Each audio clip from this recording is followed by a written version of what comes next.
era uma assinatura de óbito, porque eles sabiam que seriam perseguidos e perseguidos até a morte. No Novo Testamento encontramos o apóstolo Paulo nas cartas que ele dirige a pastores, orientando de como eles deveriam conduzir a igreja naqueles dias difíceis de perseguição. Paulo orientando a igreja a listarem o inúmero número de viúvas, de filhos sem pais, que perderam os seus pais e maridos por causa da fé. A igreja do primeiro século, do segundo século, do terceiro século e do quarto século pagou com a vida o que nós somos hoje. Esse evangelho se espalhou pelo mundo e alcançou o mundo por causa da convicção dessas pessoas de que a fé em Cristo pressupõe perseguição física, mas que a perseguição física não dá cabo à vida. Que a minha pátria não está aqui, está lá na glória com o Senhor.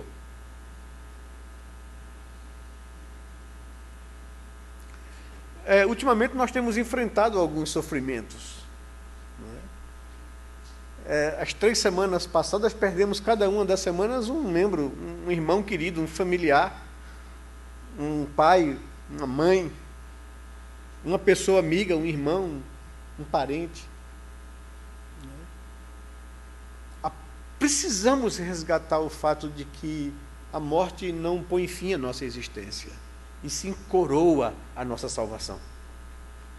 Precisamos entender que nós não temos que temer a morte, nem o sofrimento, e nem a perseguição. Precisamos tirar os olhos de nós mesmos e colocar os nossos olhos naquela grande missão e tarefa que nos foi confiada. Precisamos tirar os olhos dos sofrimentos para colocar os olhos na pessoa certa, Jesus. E eu gostaria, nesse primeiro domingo do mês de agosto, onde nossa igreja também cultua a Deus, comemora e celebra mais um ano de existência, e todas as vezes que isso acontece, eu uso e exploro isso com vocês, não para que a gente fique olhando para o passado com saudosismo, mas olhando para o passado como uma base sólida para fazer os nossos projetos futuros como igreja. Eu quero trazer à memória de vocês a razão de ser da nossa existência, tanto pessoal, quanto familiar, quanto como comunidade e família da fé. Nós não existimos para nós mesmos. Nós existimos para Deus, para a glória dEle, para fazer a sua vontade. E eu gostaria de, mais uma vez, fincar as estacas da razão pela qual nós existimos. Eu sou grato a Deus por, mais uma vez, Ele ter demonstrado, pela decisão da igreja, da minha continuidade aqui como pastor dessa igreja. Mas o meu desejo, a minha preocupação, enquanto Deus me permitir viver, é poder fazê-lo para cumprir a missão que foi confiada à igreja. Tentar trabalhar na igreja na sua consciência forte de que ela existe para Deus e não para si mesma. De que todos os nossos planos, projetos, sonhos possam existir por causa da consciência da nossa missão e não por causa de algum fim em si mesmo. A nossa organização estrutural, os nossos projetos de construção de um templo, de uma estrutura que nos dê condições de sermos muito mais eficazes na missão que Deus nos confiou. Os nossos projetos de plantação de igrejas que sejam o resultado da consciência da nossa responsabilidade enquanto igreja local. A consolidação de cada trabalho. Organizamos o Vasco e sexta-feira na reunião do conselho ficamos felizes porque o Vasco vai começar a construir o seu templo. liberamos os recursos que nós havíamos nos comprometidos com muita alegria de coração para isso. Porque nós queremos consolidar os trabalhos para formar igrejas fortes, que possam continuar essa percepção de comprometimento, de compromisso com a tarefa que Deus confiou a ela. E é sobre isso que eu queria falar com vocês nessa noite. Eu queria que nós pudéssemos relembrar com muita convicção a nossa identidade e a nossa missão como igreja local. Também eu sei que a igreja tem sofrido com o nosso amado pastor Kleiber. Mas eu não queria, se estivesse no lugar dele, que vocês estivessem com sentimento de dó, de pena de mim. Eu queria de vocês algum conforto e consolo, sim. Alguma palavra de ânimo, sim. Mas a nossa vida, e eu estive conversando com o Kleiber alguns dias atrás, antes de sair de férias, dizendo a ele: Kleiber, se a gente não tem mais condição de servir a Deus aqui dessa forma, a gente tem que buscar outras formas, onde a gente possa ser útil, mas a nossa vida tem que ser útil até o fim.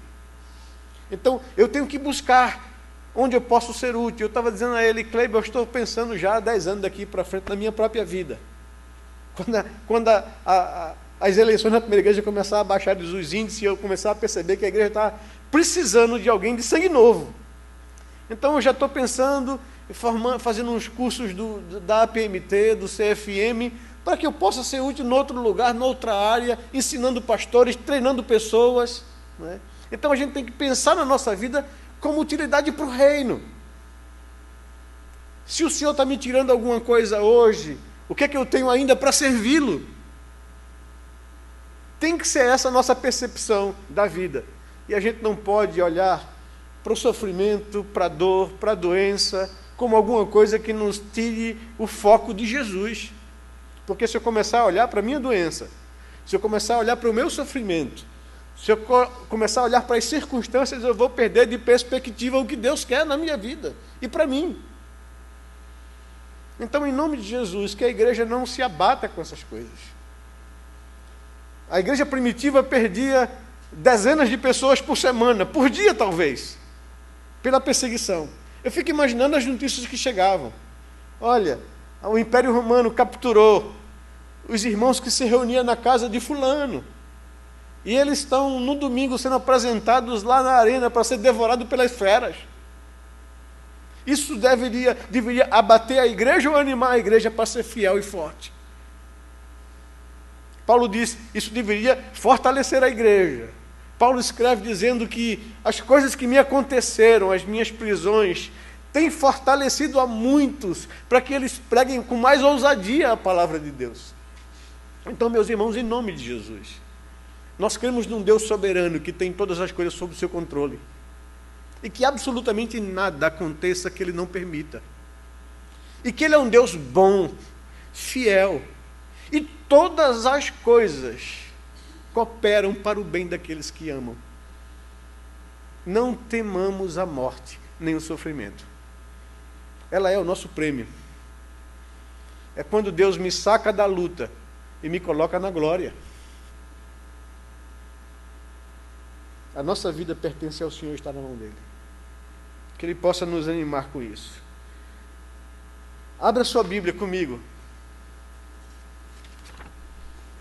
Na primeira carta de Pedro, no capítulo 2, verso 9.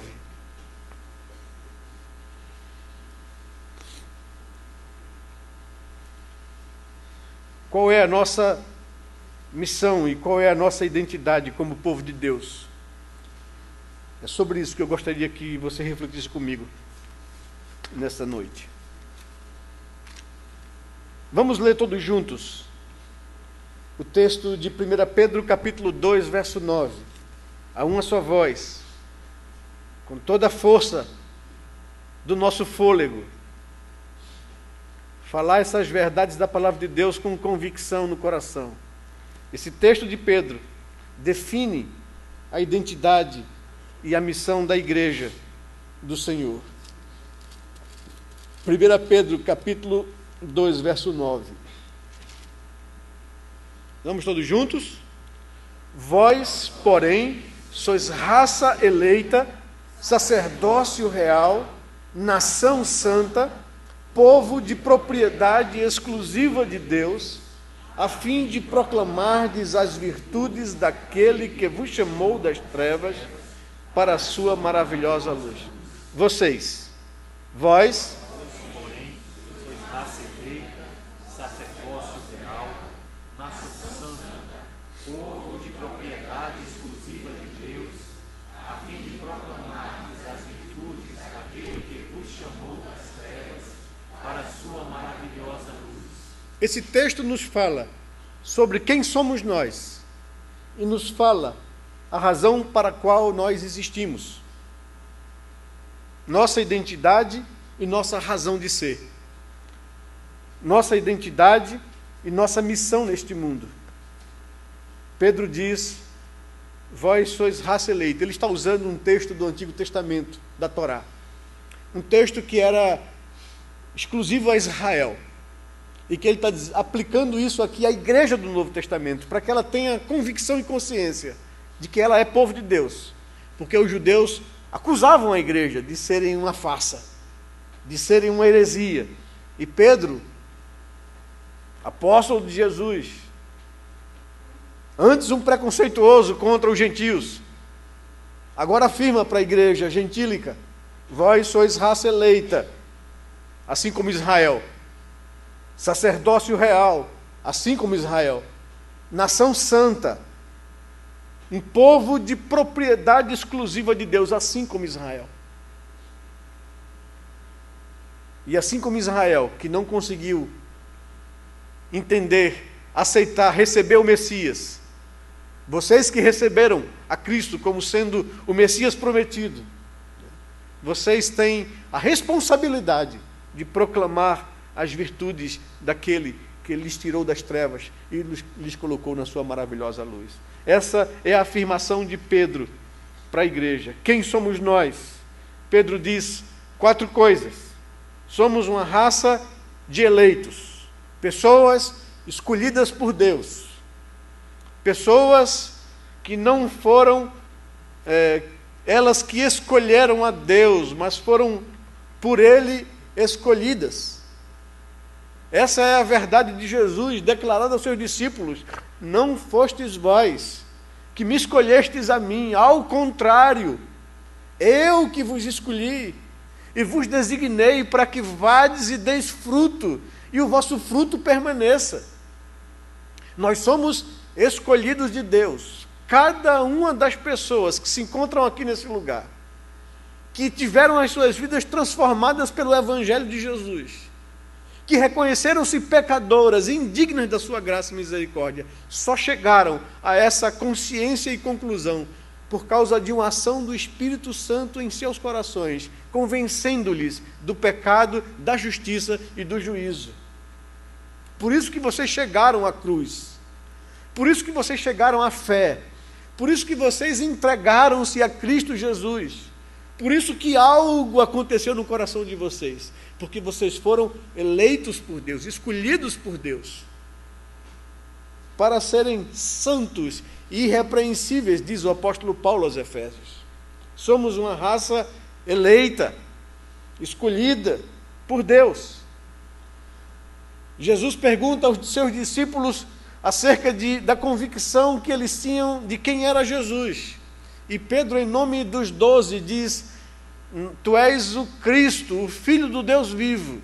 E Jesus diz: Pedro, tu és um homem feliz e bem-aventurado, porque quem te revelou isso não foi carne e sangue, não foi tradição religiosa, não foi herança familiar. Quem te revelou isso foi meu Pai que está nos céus. Ninguém pode chegar a essas convicções, a essa transformação de vida, se o Pai não o fizer.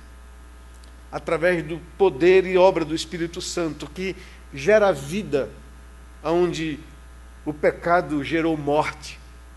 Somos uma raça de eleitos. É isso que significa a afirmação do apóstolo Pedro aqui, e a afirmação de Moisés, da qual Pedro repete: eu preciso ter consciência de quem eu sou, de quem somos enquanto igreja. Somos uma raça de eleitos, escolhidos por Deus. Somos sacerdotes do Rei, sacerdotes real. Nós representamos Deus nesse mundo.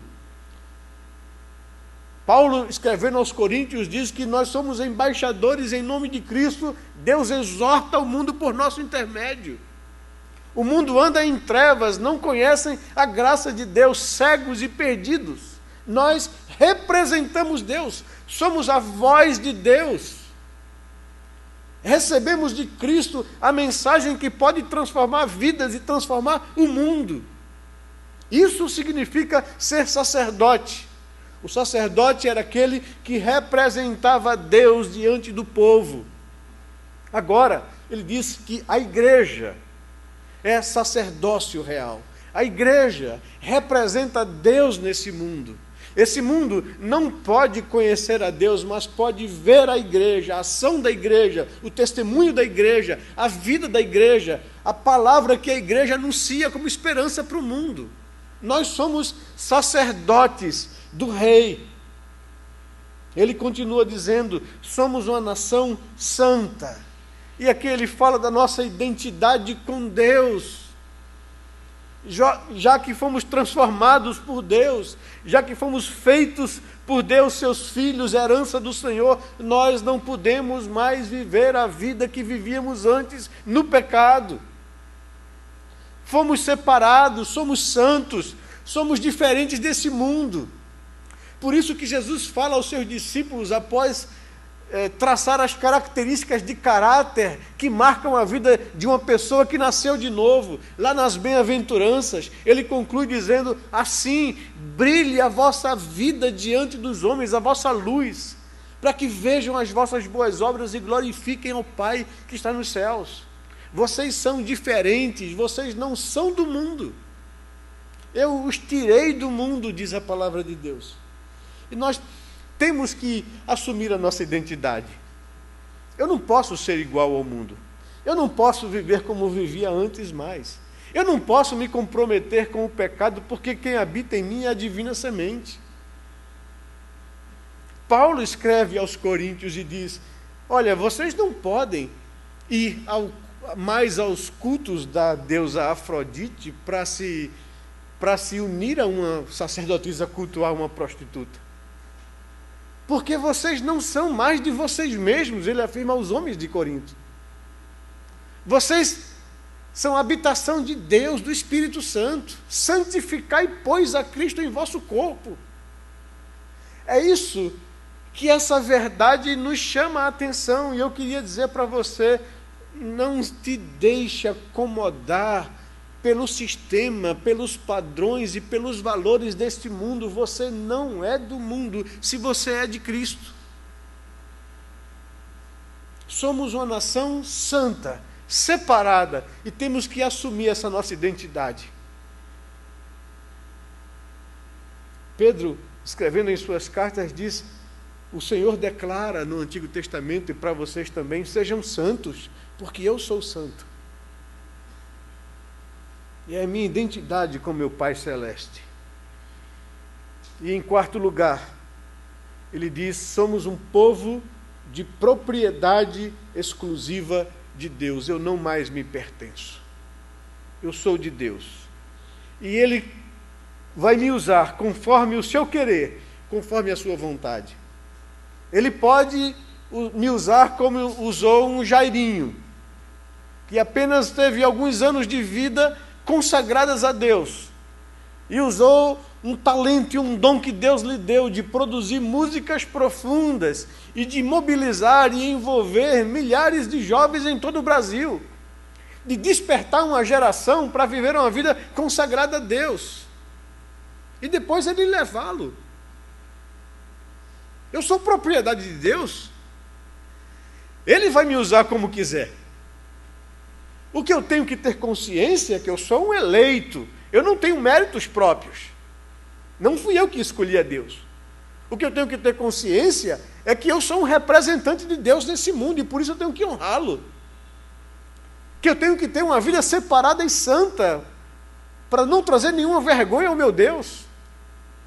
E Ele me usará como sua propriedade como lhe apraz.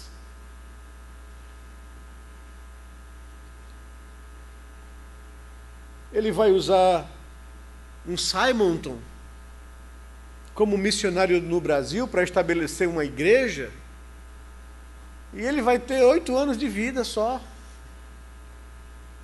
E Deus vai usar esses 8 anos de ministério para fazer dele um gigante, que lançou os fundamentos dessa fé no país. E hoje somos o resultado disso. E esses 8 anos não foi sem sofrimento. Deus talhou a vida daquele homem. A vida foi escola para a eternidade para ele. Ele aprendeu a depender de Deus.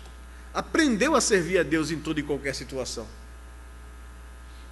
Aprendeu a enfrentar a perda, o sofrimento, a separação. Aprendeu a enfrentar a enfermidade. Eu fico pensando, nós hoje temos muitos recursos na medicina para debelar as enfermidades que dizimaram muita gente no passado. Eu digo, Calvino não tinha Buscopan. Sabe o que ele fazia quando estava com crise renal? Montava no cavalo, ia galopar para ver na cabeça dele se o cálculo saía com mais rapidez, né? Eu fico brincando às vezes, eu dizia, Paulo tem espinhos na carne, eu tenho pedras nos rins. Né? Eu sei o que é uma dor de um cálculo renal desde meus 18 anos. Eu já deixei de contabilizar os cálculos que eu tive que expelir. Naturalmente e cirurgicamente só 2 vezes, dá para contabilizar. Mas eu sei o que é uma dor de cálculo renal. E esse homem sem computador, sem energia elétrica, escreveu mais comentários bíblicos, mais sermões, mais compêndios teológicos e mais cartas de consolação a amigos do que qualquer outra pessoa na sua época. Com 20 anos de enxaqueca, com artrite, com cálculo renal, e a gente, com uma dorzinha de cabeça, a gente já está se prostrando em cima de uma cama e entregando, e sacudindo a toalha. Somos um povo exclusivo de Deus e Deus vai usar a minha vida e a sua vida como Ele quer. Os nossos dias estão contados em Sua presença.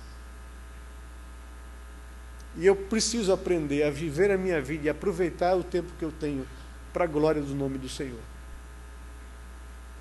Nós somos isso. E existimos com um único fim: proclamar as virtudes daquele que nos chamou das trevas para a sua maravilhosa luz. É o que o apóstolo Pedro diz. Nós somos isso, para isso. Vejam bem, qual é o problema da igreja hoje? É o que a igreja hoje só quer saber o que é que ela é. Mas não quer saber o que é que ela é, para quê?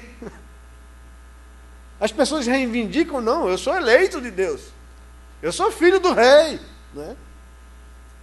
E não admito sofrimento, não admito doença, não admito enfermidade, não admito perrengue. Será que a crise vai chegar na minha porta, Deus? Eu sou filho do rei. Eu digo, meu querido, cristãos do primeiro século não tinham nem o que comer. A gente tem estudado a exposição da carta aos Coríntios, da segunda carta aos Coríntios, onde o apóstolo Paulo escreve orientando as igrejas de Antioquia, as igrejas da Macedônia, as igrejas da Acaia, da Galácia, a socorrer os irmãos que passavam fome em Jerusalém. A crise pegou eles. Eles estavam enfrentando dificuldades reais. E se não fora a família da fé, o que seria deles, humanamente falando? Mas Deus é Deus que cuida dos seus, usa a família da fé para socorrer os irmãos de Jerusalém.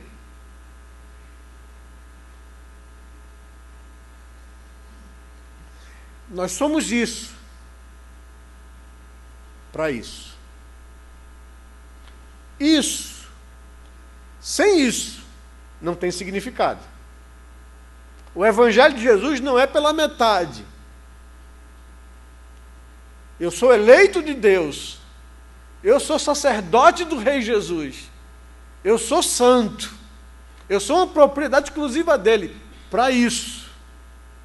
Para viver a minha vida para a glória do meu Deus. Para usar o que eu tenho e o que eu sou. Para a glória do meu Deus. As perseguições virão. Eu não posso me abater pela situação. Eu não posso tirar os olhos da minha missão e de Cristo Jesus. A doença me pegou. Eu estou prostrado. Eu tenho que buscar um meio e um recurso para, ainda doente, viver para a glória de Deus. Porque se o Senhor quiser me manter vivo, Ele vai me manter vivo para a glória de Deus. Se Ele quiser me levar, Ele vai me levar para a glória de Deus e para o meu bem eterno. Então eu preciso aprender a viver a minha vida para um fim. A razão de ser da igreja, do crente, é a glória de Deus. E ele glorifica a Deus, proclamando as virtudes daquele que ele chamou das trevas para a sua maravilhosa luz. Essa precisa ser a minha e a sua consciência. Essa precisa ser a minha e a sua decisão de vida. Meu Deus, nós existimos como igreja. Nós estamos plantados aqui há tanto tempo. Nós temos uma identidade denominacional. Nós temos uma compreensão teológica. Mas o nosso fim real, o nosso fim, a nossa razão de ser é viver para a glória do Senhor.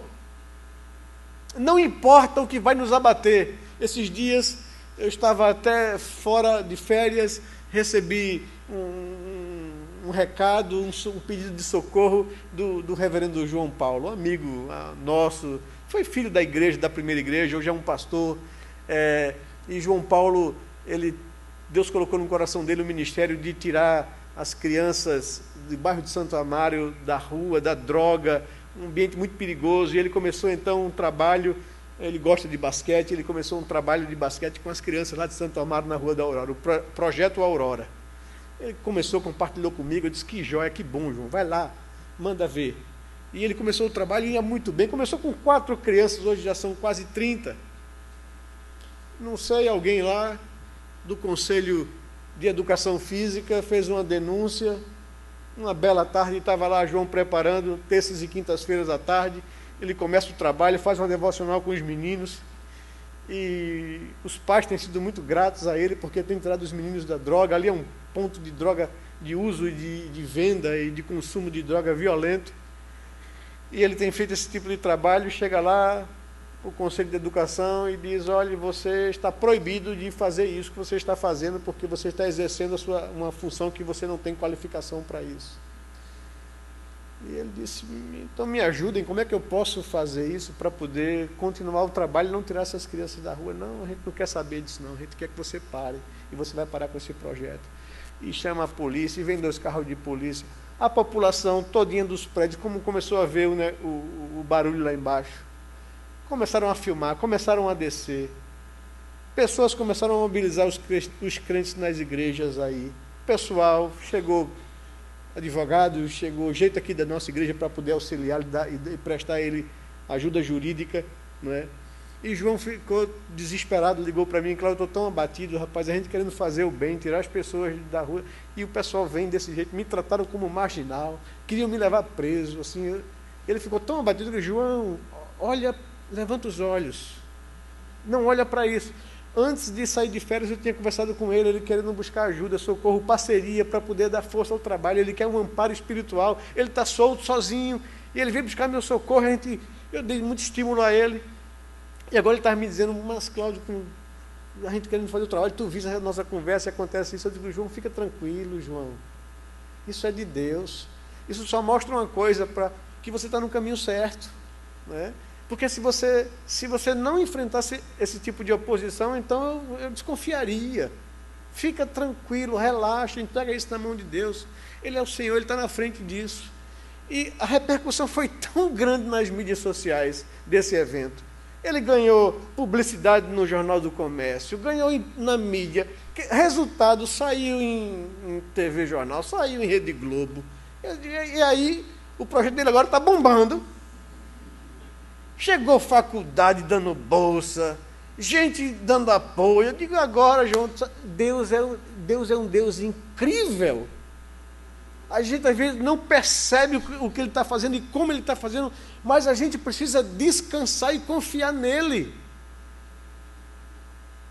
E a gente, quinta-feira agora a gente se reuniu aqui para conversar, para orar junto, foi tão gostoso. A gente está vendo, João, como é que Deus faz? Tu estava preocupado com apoio, com parceria, agora tu tem uma propaganda gratuita em Rede Globo. Não é? Como é que tu ia conseguir um negócio desse? Não é? Chegaram as faculdades aí, você estava querendo ir para alguma faculdade para pedir apoio, né, tal, e agora chegaram faculdades te oferecendo suporte. Escritório de advocacia te oferecendo serviço jurídico para organizar o projeto. Né? Que coisa boa, Deus faz as coisas que a gente nem imagina. Só precisa de uma coisa. E aí é onde eu bato com vocês, meus irmãos. Tenham consciência de quem somos. E para que nós existimos. O resto está na mão de Deus. Como Ele vai fazer? É com Ele. Não tire os olhos do foco. Não coloque os olhos nas circunstâncias, na dor, no sofrimento, na perda ou na doença. Coloque os olhos em Jesus. A nossa vida pertence a Ele. Ele fará como Ele quiser. Se Ele quiser curar de forma milagrosa, louvado seja o nome do Senhor. É para a glória dEle que Ele faz isso. Se Ele quiser levar, amém. Levou para a glória dEle. A nossa vida tem que ter essa consciência. O apóstolo Paulo diz, eu não tenho a vida preciosa para mim mesmo, contanto que eu complete a carreira que me foi proposta. Essa é a consciência. E aí ele compartilha um sentimento do coração. Né? Se tivesse nas minhas mãos a decisão de partir, eu partiria, porque estar com Cristo é incomparavelmente melhor. Mas se a minha estada aqui nesse mundo ainda produz alguma coisa para o reino de Deus, e se é isso que Deus quer, eu tenho prazer em ficar também, para gastar a minha vida para esse propósito. Quer venha provas, tribulações, prisões, cadeias, sofrimento ou morte. A igreja do século XXI, a nossa igreja, precisa retomar essa consciência. Eu tenho dito aqui às vezes isso. Nós não estamos nesse mundo para sermos felizes. Nós estamos nesse mundo para fazer Deus feliz, para glorificar Deus com a nossa vida, com o nosso serviço. Que Deus possa nos trazer consolo e paz com isso. Que Deus possa nos trazer ânimo e renovo com isso. Que a gente possa começar esse mês de alegria, de celebração e de trabalho missionário e de curso bíblico para líderes, de avanços missionários, de a gratidão a Deus pela vida da igreja, da primeira igreja, da IPB, que a gente possa começar esse mês dizendo, Senhor, a gente quer renovar o nosso compromisso com o Senhor. Sabemos quem somos e sabemos por que existimos. É para a glória do Teu nome.